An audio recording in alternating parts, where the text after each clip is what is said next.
সুপ্রিয় শিক্ষার্থীরা, তোমাদেরকে অনলাইন ক্লাসে স্বাগত।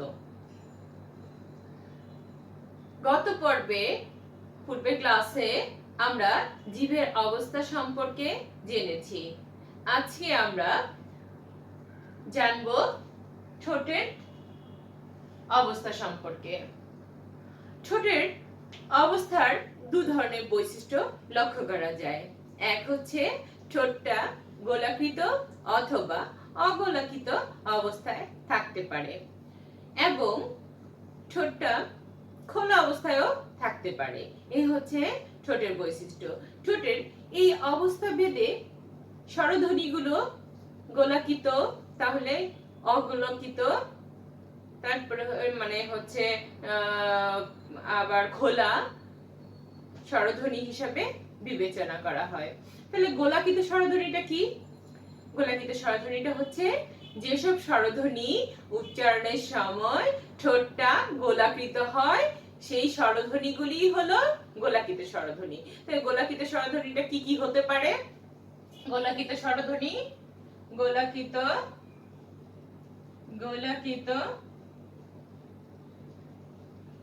স্বরধ্বনি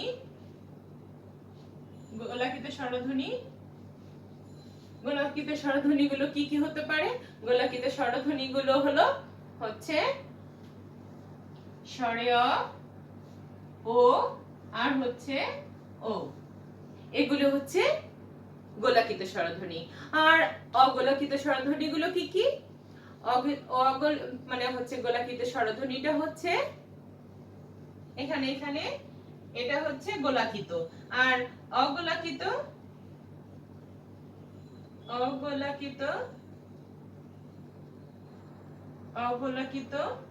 স্বরধ্বনি এটা কি হতে পারে? অগোলাকৃত স্বরধ্বনিগুলো হচ্ছে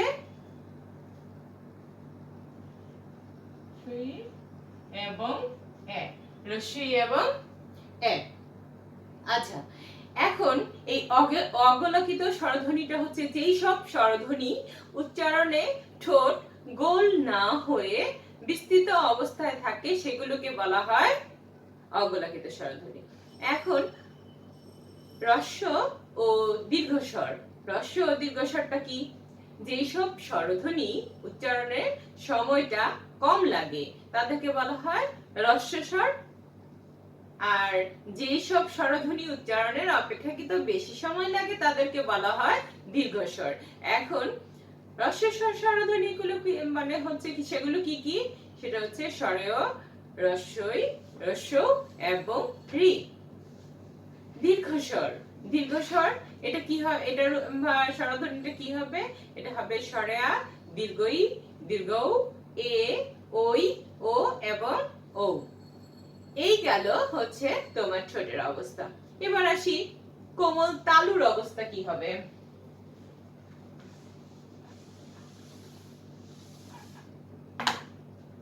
তালুর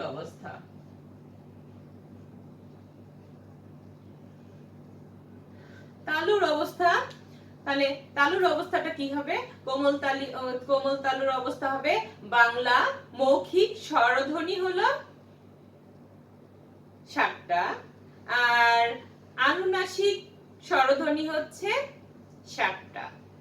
তাহলে মোট কয়টা হলো? 7টা 7টা 14টা। তাহলে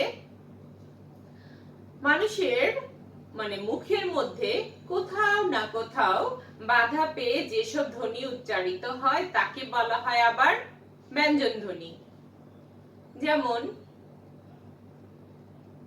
প, ক হতে পারে, ল হতে পারে, তালিব স হতে পারে, দন্তা ন হতে পারে। ব্যঞ্জন ধ্বনির লিখিত রূপকে আবার বলা হয় কি? ব্যঞ্জন ধ্বনির লিখিত রূপকে বলা হয় ব্যঞ্জন বর্ণ। আচ্ছা, এই ব্যঞ্জন বর্ণ উচ্চারণের স্থান কোথায় কোথা থেকে? ব্যঞ্জন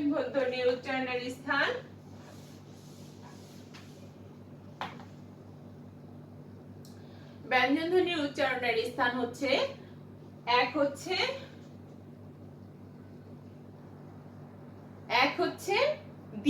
ওষ্ঠ, দ্বি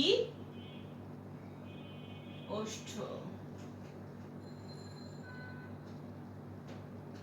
তারপর 2 হচ্ছে দন্ত, 2 হচ্ছে দন্ত।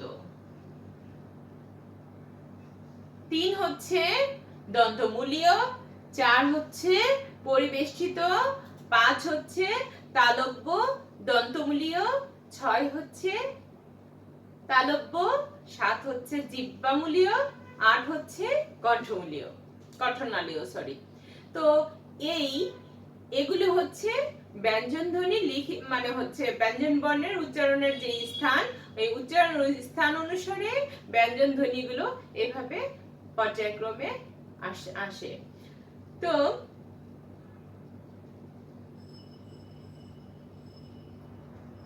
এবার আমরা দ্বি মানে ওষ্ঠ, যেটা দ্বি ওষ্ঠ সম্পর্কে, এটা সম্পর্কে আমি তোমাদেরকে বলবো দ্বি ওষ্ঠটা কি।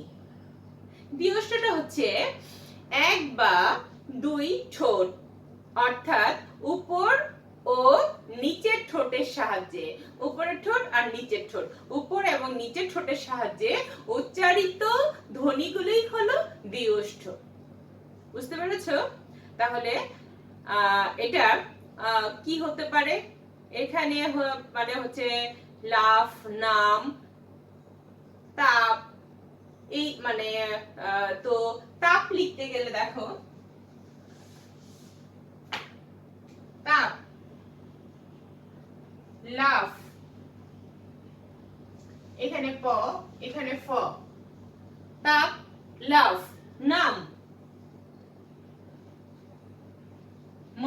তাহলে এখানে আসতেছে কি, এই শব্দগুলোর মধ্যে আসতেছে প, ফ এবং ম। এই শ্রেণীর ধ্বনিটাই হচ্ছে দ্বি ওষ্ঠ। তাহলে দ্বি ওষ্ঠ কোনগুলি? প, ফ এবং ম, এই তিনটা। প, ফ, ম। এ জাতীয় শব্দটা কি হবে? এ জাতীয় শব্দ হবে দ্বি ওষ্ঠ। তাহলে বুঝতে পেরেছো? এবার আসো দন্ত। দন্তটা কি? দন্তটা কি? দন্তটা হচ্ছে জিভের সামনের অংশ, উপরের পাটির দাঁতের নিচের অংশটাকে স্পর্শ করে, তাহলে সেই ধ্বনিগুলো উচ্চারিত হয়, দন্ত ধ্বনিগুলো তখন উচ্চারিত হয়। যেমন বাংলা যদি বলা হয় বাংলায় মদ, ত কথাটা পদ, থ কথাটা পদ, দ, সাধের সাধ কথাটা ধ, তাহলে কি হলো? ত, থ, দ এবং ধ, এই ধ্বনিগুলোই হলো দন্ত, এ জাতীয়। এবার আসে দন্তমূলীয় ব্যঞ্জনটা কি। দন্তমূলীয় ব্যঞ্জনটা হচ্ছে জিভের ডগার উপরের মানে উপরের পাটির দাঁতের মূল মানে হচ্ছে দেশ স্পর্শ করে শ্বাস বায়ুকে বাধা দিয়ে যেসব ধ্বনি উচ্চারণ করা হয় তাদেরকে বলা হয় দন্তমূলীয় ব্যঞ্জন ধ্বনি। যেমন কি হতে পারে? দন্ত ন হতে পারে, দন্ত স হতে পারে। এবার আসো পরিবেষ্টিত মানে হচ্ছে প্রতিবেষ্টিত। প্রতিবেষ্টিতটা কি? প্রতিবেষ্টিতটা হলো জিভের সামনের অংশ পেছনের অংশের কুঞ্চিত বা বাঁকা হয়ে এ জাতীয় ধ্বনি উৎপাদিত হয়। যেমন নড়ি, নড়ি কথাটা যদি লিখি, নড়ি কথাটা লিখি, নড়ি। আষাঢ়, আষাঢ়, আষাঢ়, তাহলে নড়ির র আসতেছে, আষাঢ়ের র আসতেছে।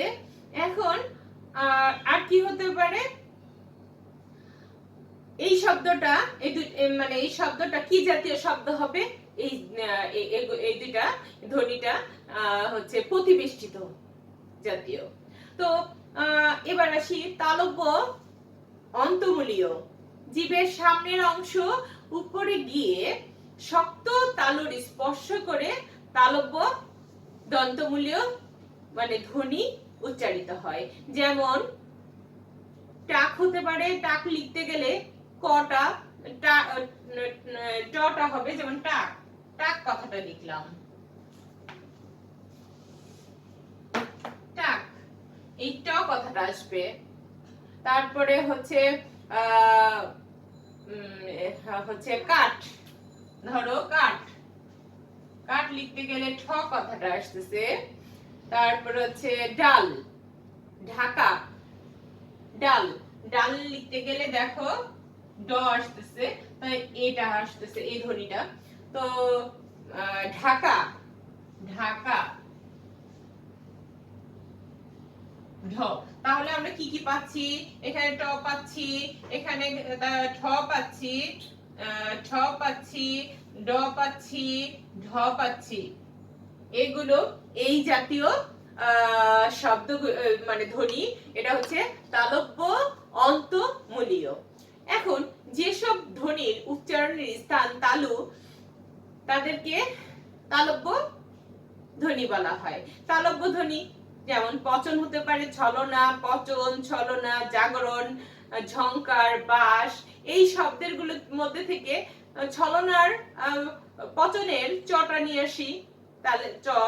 তারপর ছলনা, ছলনার ঝটা নিয়ে আসতেছি, জাগরণের জটা নিয়ে আসতেছি, ঝংকারের ঝ, এবং বাসের তালিব স নিয়ে আসি। এই যে মানে শব্দগুলো, এই ধ্বনিগুলো, সরি এই ধ্বনিগুলো হচ্ছে কি কি কি হবে? এই ধ্বনিগুলো হচ্ছে তালব্য। আসো এবার জিহ্বাবলীয়। জিভের পেছনের যে অংশ আছে, পেছনের অংশ উঁচু হয়ে আল জিভের হচ্ছে মূলের কাছাকাছি নরম তালু স্পর্শ করে, তাই হলো জিহ্বমূলীয়। যেমন কাক, কাক, লাখ, দাগ, গগন, বাঘ। এখন কাকের কটা নিয়ে আসতেছি, লাখের খ নিয়ে আসতেছি, দাগের গ নিয়ে আসতেছি, তারপর হচ্ছে বাঘের ঘ নিয়ে আসতেছি। এভাবে করে মানে এই জাতীয় এই ধ্বনিগুলো হচ্ছে জীবমূলীয়, মানে জীবমূলীয় জাতীয়। এই ধ্বনিগুলো আবার কণ্ঠধ্বনিও বলা হয়। তাহলে কণ্ঠধ্বনিটা কি? আবার কণ্ঠধ্বনিটা হচ্ছে কণ্ঠ নালীর মধ্যে মানে ধ্বনিবাহী বাতাস বাধা পেয়ে উচ্চারিত ধ্বনিগুলোই হলো, মানে বাধা পেয়ে যে উচ্চারিত ধ্বনিগুলো হয়, সেই ধ্বনিগুলোই হচ্ছে কণ্ঠনালীয়। এটা কি হতে পারে?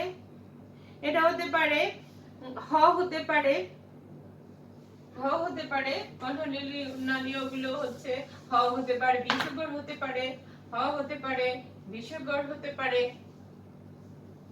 তাহলে এগুলো হচ্ছে কণ্ঠনালীয়। আসো যুক্ত ব্যঞ্জন বর্ণের বিশ্লেষণ।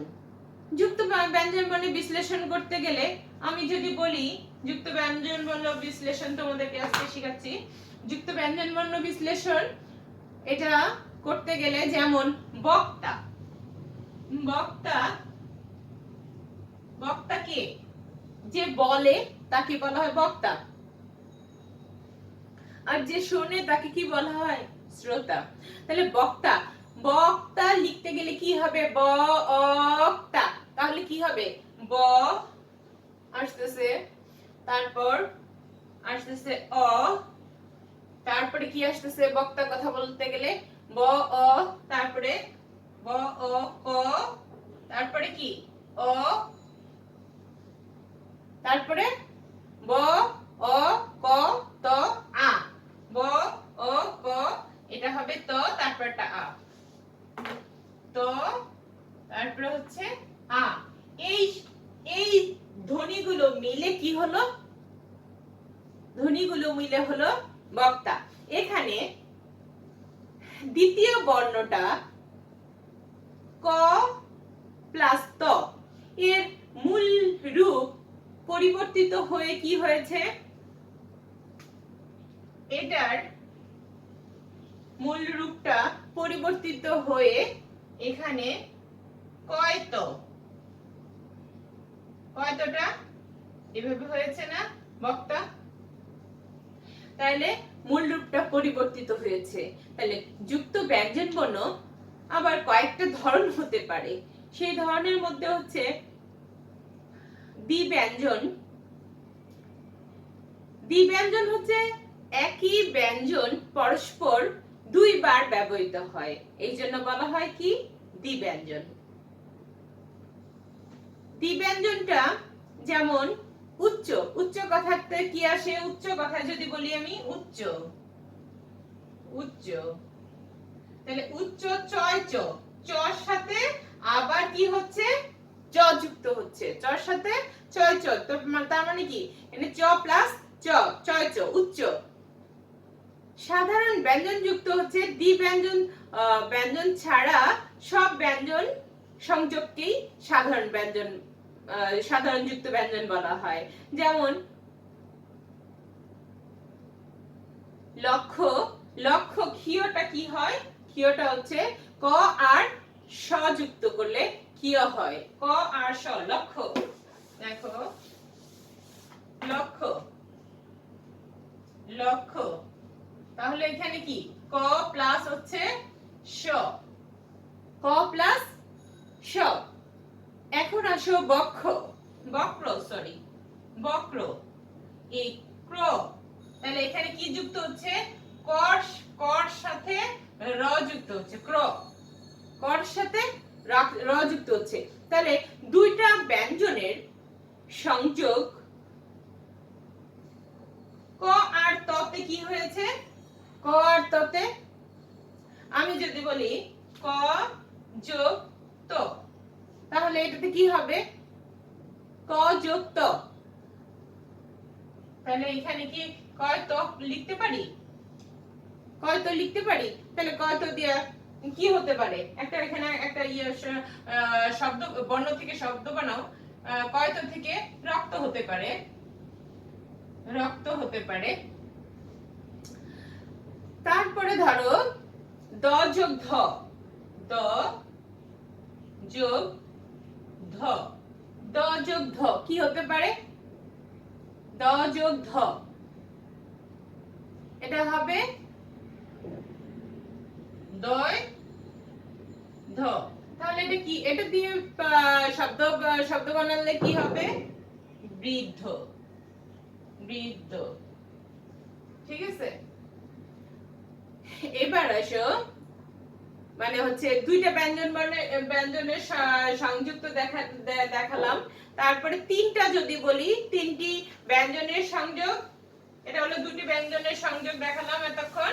আবার যদি বলি তিনটি ব্যঞ্জনের সংযোগ, তিনটি ব্যঞ্জনের সংযোগ, তিনটি ব্যঞ্জনের সংযোগ বললে দুই চারটাই দেখালাম। এখন তিনটা ব্যঞ্জনের সংযোগ, তিনটা ব্যঞ্জনের সংযোগ বলতে যদি আমি বলি এখানে বরিকার জ যোগ বরিকার জ যোগ র, তাহলে কি হবে? র না, ব দেই। তিনটা, তিনটা ব্যঞ্জনের সংযোগ, তিনটা ব্যঞ্জনের সংযোগে কি হবে? দেখো তিনটা ব্যঞ্জনের সংযোগ, এই জ তো আছেই, এই জ এর সঙ্গে আরেকটা জ, তারপরে কি বলেছি? ব। তাহলে এটা দিয়ে বানাও, কি হবে? এটা হবে দেখো উজ্জ্বল, কথাটা লিখলে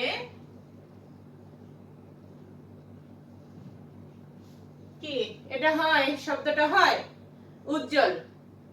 এখন আরেকটা বানাও, আরেকটা দেখি।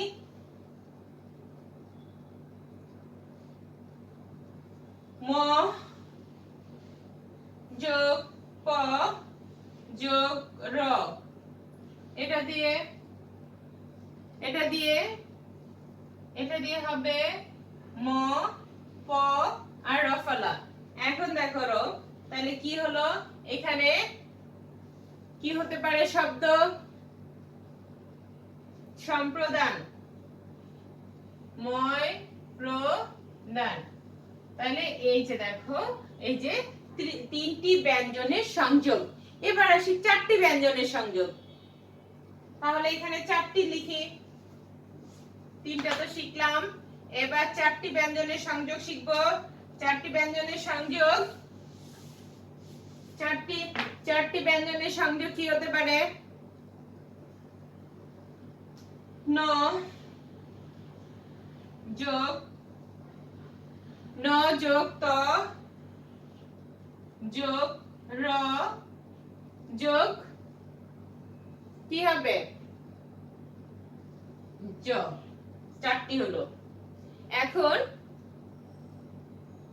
এখানে হবে ন, তারপরে তর, এই দেখো ন লিখেছি, নয়ের সাথে ত্র, এই ত্র হলো, আর জ, এই জ ফালা হলো। এই হলো চারটি সংযোগ। এটাতে কি হতে পারে? স্বাতন্ত্র। এটাতে হবে কি? স্বাতন্ত্র।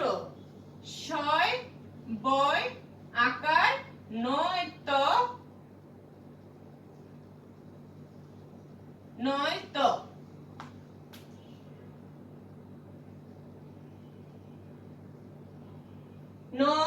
এখানে তাহলে চারটি ব্যঞ্জনের সংযোগে আমরা দেখলাম স্বাতন্ত্র, ত নয়ত্র, ত দিয়ে নয়ত্র দিব,